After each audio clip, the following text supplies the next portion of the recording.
살아계신 하나님의 아들이십니다. 오늘은 사도신경에서 예수 그리스도에 대한 신앙 고백의 마지막 부분인 거기로부터 산 자와 죽은 자를 심판하러 오시리라. 이 말씀을 최후의 심판이라고 우리가 불리어지는 이 말씀을 가지고 사도신경 예수 그리스도의 사역의 마지막 부분을 설교로 강의하고자 합니다.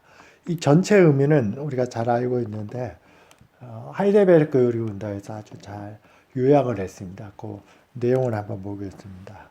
모든 멸시와 박해 중에서도 우리를 위하여 하나님의 심판대 앞에서 자기 자신을 들이셨고 그렇게 하심으로 우리의 모든 죄와 저주를 제거해 주셔서 우리를 하나님 앞으로 인도해 주신 그분께서 승천하실 때 제자들에게 천사들에게 말했던 바대로 그 모습 그대로 이 땅에 오셔서 모든 원수와 마귀들을 영원한 형벌에 던져버리시고 택함 받은 우리를 위하여 하늘의 기쁨과 영광을 누리게 하실 것이다. 우리의 참된 신앙이 우리의 모든 구원이 우리뿐만 아니라 모든 피조물들의 구원이 완성되는 세상의 완성은 그리스도께서 이 땅에 오셔서 심판이 이루어진 다음에 이루어집니다.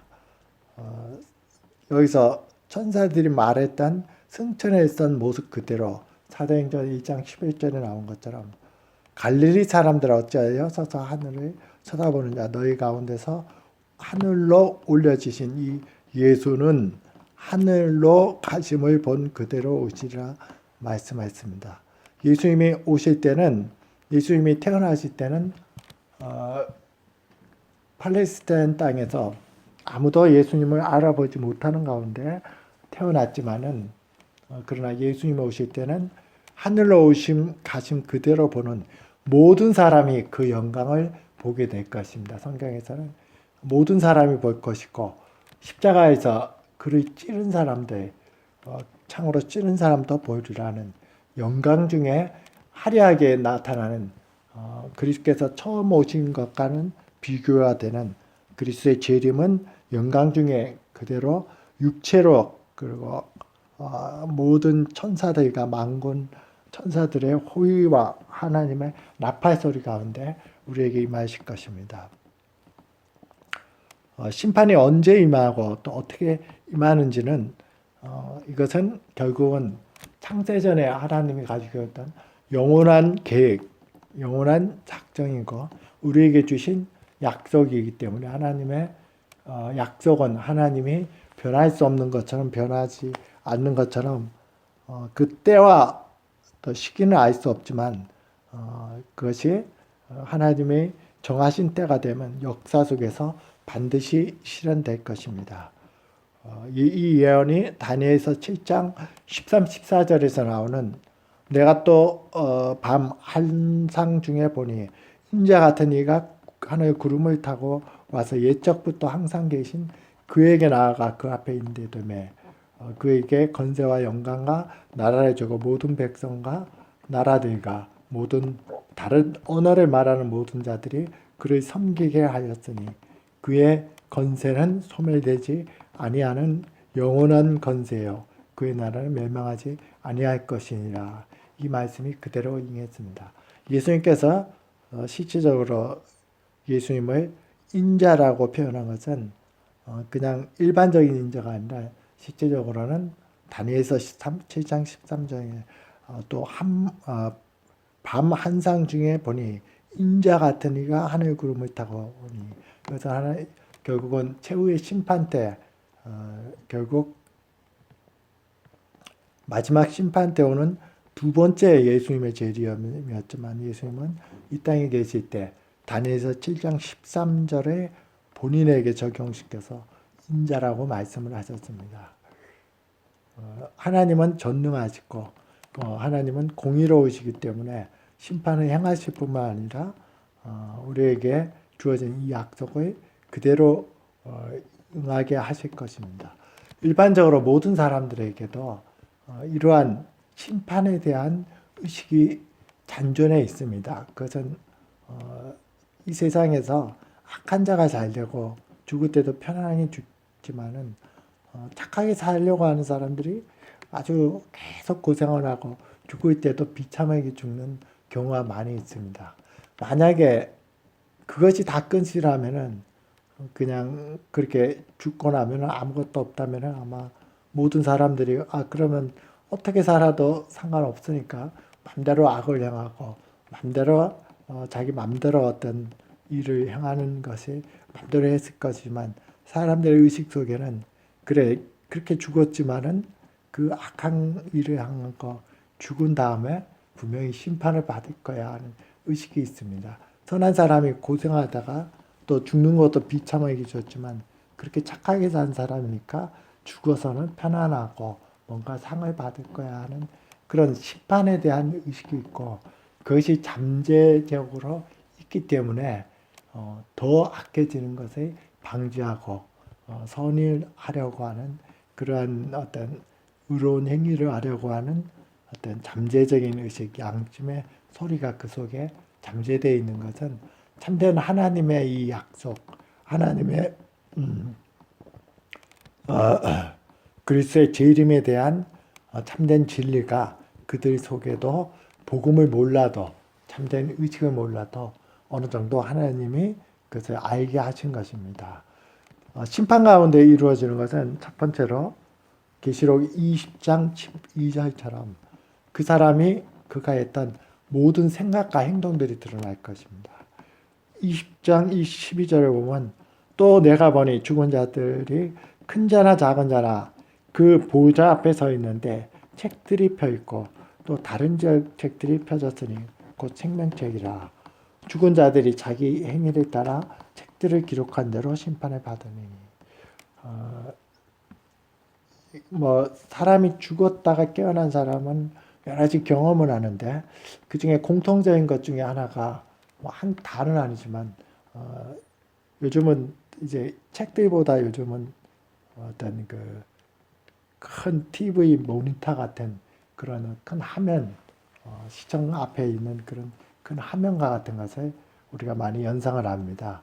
죽은 사람들 경우에는 그런 큰 화면에서 자기가 어릴 때부터 지금까지 행했던 그런 어떤 은밀하게 했던 것 포함해서 그것이 짧은 시간이지만 자기는 다 알 수 있도록 전체가 화면처럼 쭉 지나가는 것을 공통적으로 많이 경험했다고 얘기를 합니다.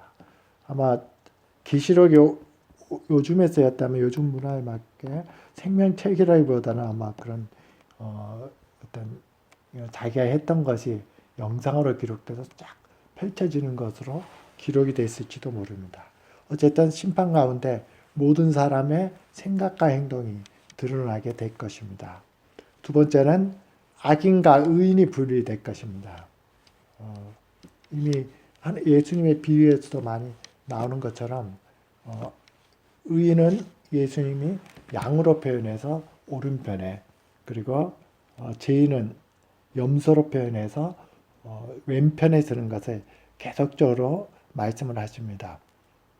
마태복음 25장 31절 이하를 보면 인자가 자기 영광으로 모든 천사와 함께 올 때 자기 영광의 보좌에 앉으리니 이제 예수님이 재판석에 앉으셔서 모든 민족을 그 앞에 모으고 각각 구분하기를 목자가 양과 염소를 구분하는 하여 양은 그 오른편에 염소는 왼편에 두리라 하시고 그때 이제 예수님은 이 심판으로 선고를 하십니다.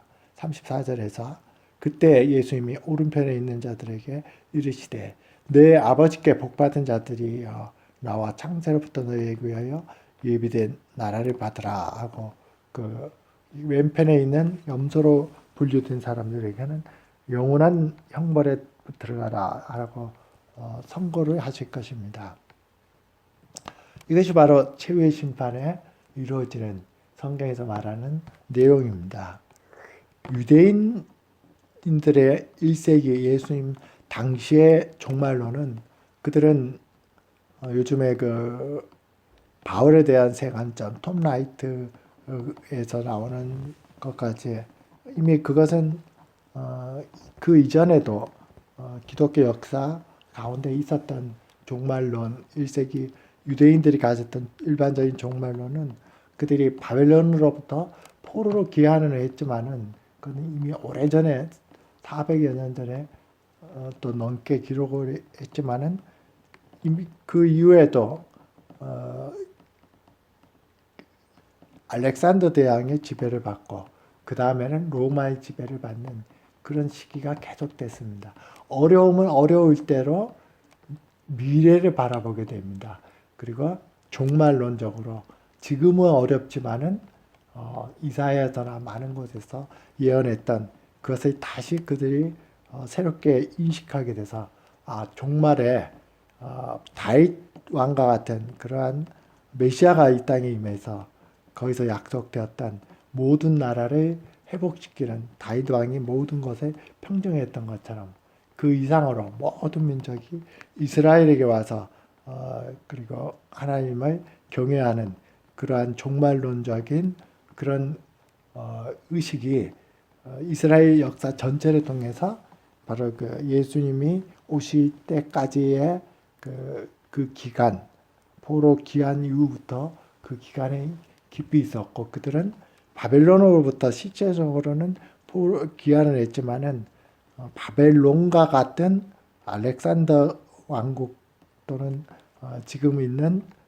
로마 제국의 왕국이 바벨론과 같은 왕국으로 생각했고 아직 포로 귀환이 이루어지지 않았고 약속된 메시아 이러한 메시아가 오면은 이것이 그대로 이루어질 것이라 믿었습니다. 이들이 믿은 것은 좋은데 이것을 문자적으로 그대로 믿다 보니까 다윗 왕과 같은 정치적인 메시아가 오는 것으로 그들은 생각을 했습니다. 그렇게 하면서 그들이 가진 생각은 정치적 면이 강하기 때문에 정치적인 면과 자기들이 지금 가지고 있는 종교적인 면이 분리가 되었습니다. 그들은 예수님 당시에는 유대인들이 정치적인 메시아를 기대했고 실제로 그러한 것이 이미지가 문자적으로 해석되기 때문에 그 속에 담겨져 있는 참된 영적이고 본질적인 의미를 잘 몰랐습니다. 예수님은 이것을 어떤 정치적인 왕국이 아니라 그리고 이스라엘뿐만 아니라 온 세상을 향한 그런 마지막 시대를 예언해 주셨고 그것을 말씀해 주셨고 해석해 주셨습니다. 그리고 예수님의 왕국은 1차적으로는 하나님 나라가 너에게 임하셨다는 것이 마음속에 임한 것처럼 하나님이 완전한 통치가 이루어지는 하나님 나라는 영적으로 예수님과 함께 먼저 왔고 그리고 예수님의 재림 때는 그것이 육체적으로 예수님이 볼 수 있도록 이제는 영광 가운데 임하시는 것처럼 이제는 영과 육 또 물질과 정신 이 모든 것이 하나가 되는 완전한 세상의 완성이 이루어지는 그러한 예수님의 재림, 심판이 이루어질 것입니다. 최후의 심판 때 양과 염소, 영원한 영생과 영원한 형벌을 받는 것은 행위에 기초하지만 그 기준을 가지고 심판하는 예수님이 심판하는 것은 바로 하나님의 말씀인 율법과 복음입니다. 복음을 믿느냐라고 했고 복음을 믿지 않는 사람들 또는 복음을 모르는 사람들은 율법을 따라 심판을 받고 이것이 세상의 마지막이 될 것입니다. 아마 여기까지가 성경에서 말하는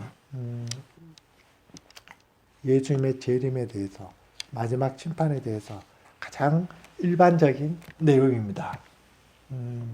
우리가 이 재림을 얘기하면 흔히 말하는 것이 바로 천년왕국설입니다. 무천년왕국설. 천년왕국설은 없다. 그것은 어떤 그 이미지적으로 어떤 그 상징적인 것이다. 아니면은 전천년왕국설, 후천년왕국설 이 얘기를 많이 들으셨을 것입니다. 제가 간단하게 그것을 서로가 가지고 있는 장점, 단점 서로를 비교한다면 많이 길어지기 때문에 매우 간단하게 말씀을 드릴 테니까 거기에 대한 이해를 가지시고 마지막으로 설교를 마치고자 합니다. 이것은 계시록 20장 1절에서 8절까지고 실제로는 7절까지 천년이란 말이 7번이 나옵니다. 그럼에도 불구하고 계시록 20장 이 전반부 제외하고는 천년이란 말이 신구약 성경에서는 한 번도 안 나옵니다. 그렇기 때문에 많은 논란의 여지가 되고 또 중요한 것은 이것은 예언이기 때문에 당해봐야 합니다. 우리가 지금 어떻게 해석을 해도. 그리고 다른 말씀에 의해서 확실하게 지지를 받지 않기 때문에 자기가 어떤 것을 믿어도 천년 후에 어떤 것을 믿어도 전체적인 이 성경의 범주, 이 계시록 20장 1절에서 8절까지의 말씀을 해석하는 범주에서 크게 벗어나지 않으면은 저 사람 잘못 믿었다 정죄할 필요가 없습니다. 그래서 자기의 믿음대로 가지고 있으면 됩니다. 전체적인 내용을 보면은 20장에서 보면은 또 내가 보니 천사가 무저갱의 열쇠와 큰 쇠사슬을 그의 손에 가지고 하늘로부터 내려와서 용을 잡으니 곧 뱀이요 마귀요 사단이라 하여 천년 동안 결박하여 무저갱에 던져 넣어 잠그고 그 위에 임봉하여 천년이 차도록 다시는 만국을 미혹하지 못하게 하였는데 바로 여기까지가 바로 이게 이제 천사가 뱀을 잡아서 사단을 잡아서 무정에게 가두어서 완전하게 그 권세를 이제 행사하지 못하도록 하고 그리고 천년 왕국이 시작됩니다. 그리고 마지막 때 3절 마지막 때에 그 외에 잠깐 놓였더라 이렇게 해서 잠깐 놓여서 여러 가지 자기를 따르는 사람들 그리고 나머지 사람들을 통해서 어떤 세력을 확정합니다. 그래서 4절에 보면 내가 보좌를 보니 거기에 앉은 자들이 심판에 하는 권세를 받았더라. 또 내가 보니 예수를 증언한가 하나님의 말씀대로 목매임을 당한 자들과 영혼들과 짐승과 그의 우상들에게 숭배하지 않았고 이마에와 손에 표를 받지 않고 이 표를 흔히 막 옛날에는 우리가 그 바코드 666이라고 말을 했던 것입니다. 표를 받지 아니하는 자는 살아서 그리스도와 함께 천년 동안 왕노릇 하지만은 그 나머지 죽은 자들은 천년까지 살지 못하는 나머지 사람은 또 죽어 있습니다. 이게 첫째 부활이고 첫째 부활이 참여하는 자는 복이 된다고 하고 마지막 천년이 지났을 때는 이들이 옥에서 사단이 옥에서 놓여서 마옥을 해서 그를 따르는 자들과 함께 큰 싸움이 벌어지지만은 그들은 다 불에 태워지고 이제 10절에서 마지막으로 미혹하는 마귀가 불과 유황의 못에 던져지고 거짓 짐승과 거짓 선지자들도 이제 세세토록 반락 괴로움을 받는 세상의 완성, 최후의 심판이 이루어집니다. 천년 왕국을 이해하는데 자꾸 헷갈립니다. 천년이 앞인지 예수님이 앞인지 그거에 따라서 무천년은 천년이 없다고 생각하면 되는데 전천년이 뭐고 후천년이 뭐고 하는데 제일 중요한 것은 주어를 생각하면 됩니다. 예수님의 재림이 하는 이게 주어입니다. 예수님의 재림이 지금 앞에서 얘기했던 처럼 마귀가 갇혀 있는 상태에서 천년이 시작되는데 그 천년 앞에 오느냐 예수님의 재림이 주어입니다. 천년 앞에 오는 마귀가 갇힌 상태에서 천년 앞에 온다. 이건 전 천년살입니다. 그리고 아니다. 예수님이 재림은 천년이 지난 다음에 천년이 완전히 다 끝난 다음에 천년 후에 온다. 이것이 후 천년살입니다. 이렇게 구별을 하면 됩니다. 그리고 거기에 대한 내용을 간단하게 제가 계시록 말씀을 생각하면 계시록은 결국 세 가지입니다. 이제 마귀가 갇혀 있는 것, 천년이 시작되는 것, 마귀가 잠시 풀렸다가 완전하게 멸망을 받는 것, 이 세 단계인데 무천년살은 사실은 천년이 없다는 것보다는 후천년설과 마찬가지입니다. 지금 시대가 바로 천년 시대라 생각하는 것입니다. 마귀가 지금처럼 문자적으로 완전하게 갇히지는 않았지만 이미 십자가에서 그 머리가 상함을 받는 창세기 3장 15절에 말씀이 응해졌기 때문에 지금 이 세상을 다스리는 것은 마귀가 그 건세를 두지만은 옛날처럼 큰 건세를 두지 못하고 하늘에 있는 예수 그리스도와 또 그리스도 안에서 죽은 자들이 이 세상을 다스리는 것으로 천년이 지금 시작되고 있고 계속되고 있다고 예수님이 말씀과 성령으로 세상을 다스린다는 그런 말씀을 따라서 가지고 있는 것입니다.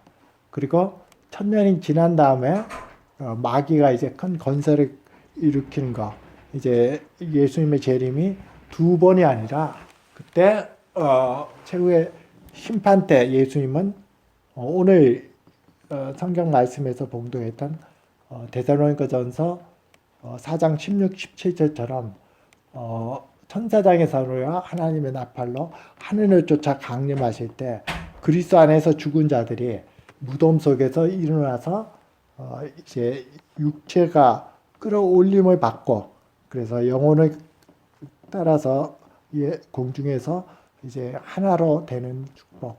그때 살아남은 자들은 사는 채로 그대로 이루어져서 공중에서 주를 영접하는 축제가 이루어지고 그 구름에서 하나님이 일으켜졌던 그들이 그대로 그리스도와 함께 이 땅에 내려와서 최후의 심판과 그런 마귀와 믿지 않은 자들이 멸망을 받고 이제 세상이 끝난다 하는 것입니다.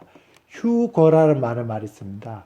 휴거는 우리가 언뜻 생각할 때는 실제로 공중으로 끌어올린다는 뜻인데 실제로 휴거는 원래 뜻이 가장 큰 기쁨이라는 뜻입니다. 가장 큰 한이라는 뜻입니다. 예수님이 오시는 것이 신자들에게 성경에서 말하는 가장 큰 기쁨이기 때문에 한이라는 뜻이고 그것이 실제적으로는 예수님이 오심으로 인해서 공중으로 끌어올려진다는 것이 바로 이게 무천년설이고 어떻게 보면 무천년설은 후천년설과 거의 비슷합니다.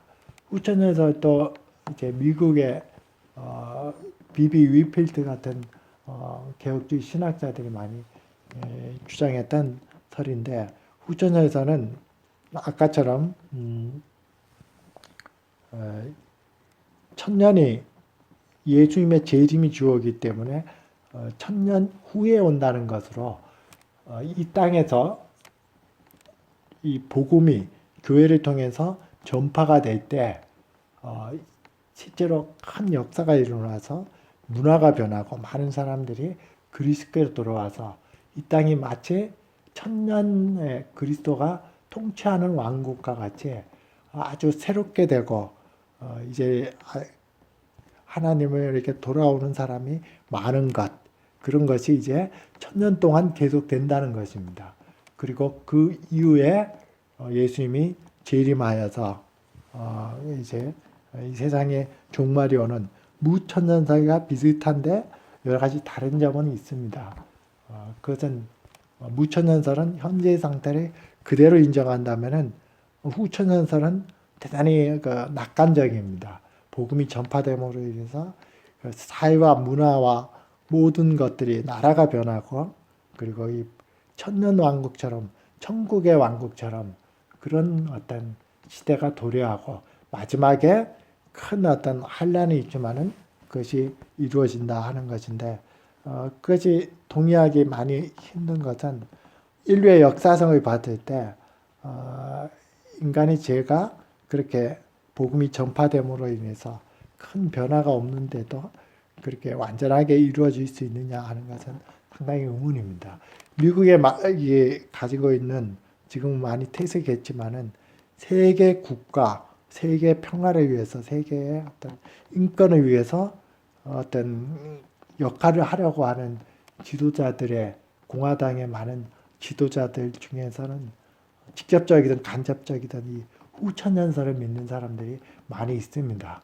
그렇기 때문에 복음을 전함으로 인해서 어떤 정의를 실현함으로 인해서 그것이 어떤 잘못돼서 제국주의적인 어떤 상황으로 미국의 이익을 위해서 가서 많이 어떤 요즘 사람들에게서 비난을 받지만은 실제적으로 후천연설을 믿기 때문에 그런 것에 기꺼이 그 세계 국가로서 어떤 역할을 하려고 하는 그런 의식이 그들에게 많이 있습니다. 전천연설은 말 그대로 그리스도가 재림해서 천사들을 통해서 이 사단을 잡아서 결박을 하고 전 천년이니까 예수님이 재림이 천년 앞에 옵니다. 앞에 오는데 우리가 잘 아는 세대주의 전천년설, 이것이 기독교에서 장로교에서도 상당히 많이 믿습니다. 세대주의가 뭔지 하는 것은 제가 나중에 다시 한번 기회가 되면은 설명을 드리겠습니다. 이들이 주장하는 것은 이런 얘기입니다. 오늘 마태복음 16장 4장 데살로니가전서 4장 16, 17절에 나온 것처럼 예수님이 공중에 재림할 때 죽은 자들 또 그때 살아남은 자들이 그때는 다 성도들입니다. 성도들만 그때 일차적으로 부활하여 공중에서 주를 영접합니다. 그리고 하늘로 내려오는 것이 아니라 다시 천국으로 올라갑니다. 그리고 7년 대환란이 시작됩니다.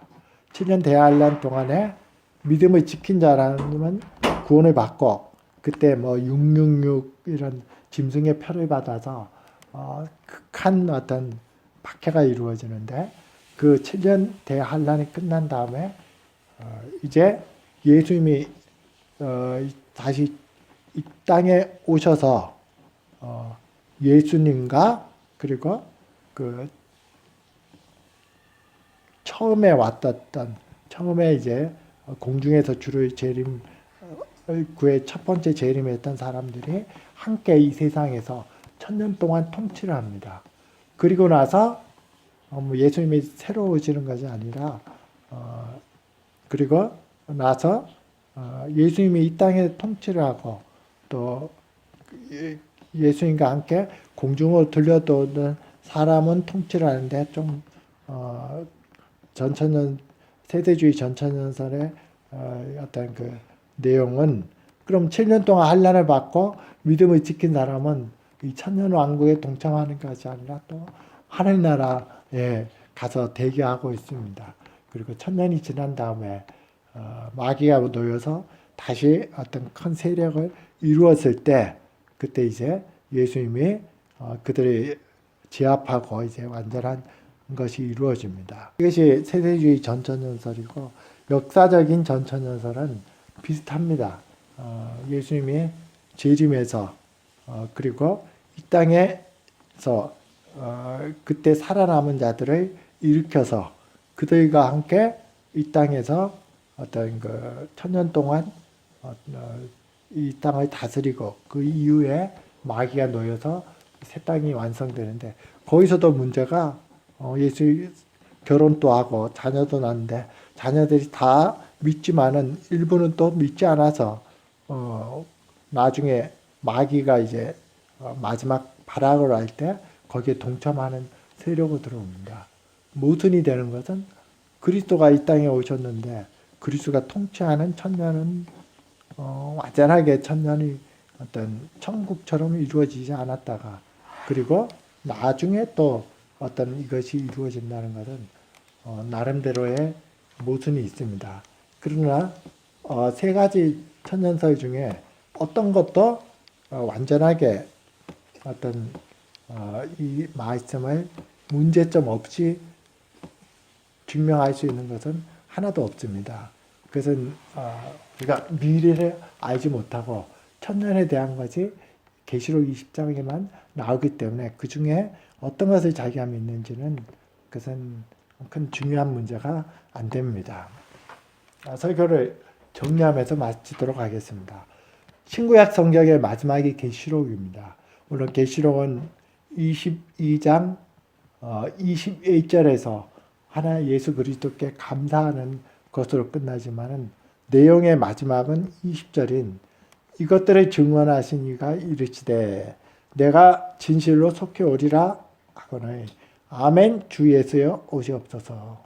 아멘 주 예수여 오시옵소서. 이것이 성경이 마지막으로 끝나는 부분입니다. 우리의 참 소망이고 모든 것이 완성이 되고 그래서 개혁주의 종말론의 마지막 챕터의 제목은 최후의 심판도 아니고 예수님의 재림도 아닙니다.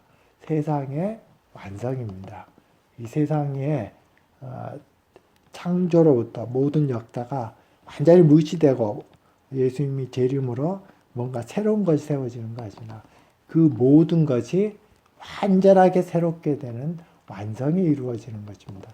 이 세상과 결별이 되는 것이 아니라 이 세상의 완성이 그리스도의 재림과 심판으로 이루어지고 그것은 아멘 주 예수여 오시옵소서. 이것이 우리의 참 소망이 됩니다. 뿐만 아니라 이것은 전 우주의 모든 피조물들이 알게 모르게 고대하는 바입니다. 마태복음 로마서 8장에서 19절에서 말하는 것처럼 피조물이 고대하는 바는 하나님의 아들들이 나타나는 것이니 이제 최후의 심판을 통해서 완전하게 이루어져 하나님의 아들들이 나타나는 것이 피조물들이 허무한데 굴복하는 것은 자기의 뜻이 아니요 오직 굴복하게 하시니 이로 말미암이라.